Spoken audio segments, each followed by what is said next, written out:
হামলায় অভিযোগ করা হচ্ছে এবিভিপির মিছিল, সেই মিছিলে হামলা চালায় রাজ্যের শাসক দল।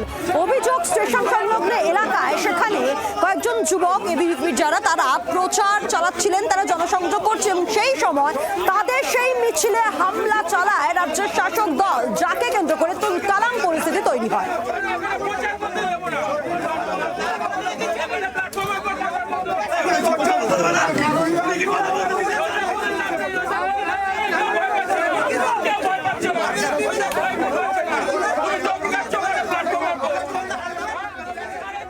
কথা বলবো, মনোজ রয়েছেন আমাদের সঙ্গে টেলিফোনের প্রতিনিধি। মনোজ, নির্বাচন, শেষ দফা নির্বাচনের মাঝে একটা দিন, তার আগেই তুলকালাম পরিস্থিতি হাবড়ায়।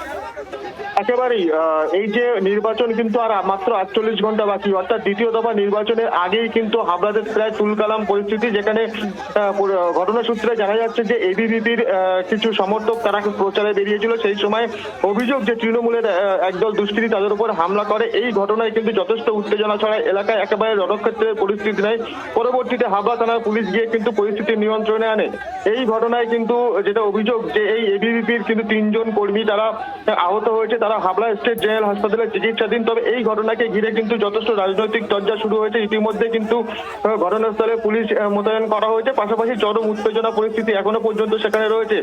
এই ঘটনায় এবিভিপির তরফ থেকে হাবড়া থানায় একটি লিখিত অভিযোগ দায়ের করা হয়েছে এবং এবিভিপির যে সমর্থক তারা হুঁশিয়ারি দিয়েছেন যে যদি পুলিশ এই ঘটনায় পদক্ষেপ না নেয়, ঠিক মতো দোষীদের শাস্তি না দেয়, তাহলে কিন্তু তারা পরবর্তীতে বৃহত্তর আন্দোলনে নামবে এবং এই ঘটনার পরিপ্রেক্ষিতে হাবড়া থানার পুলিশ তদন্তে নেমেছে।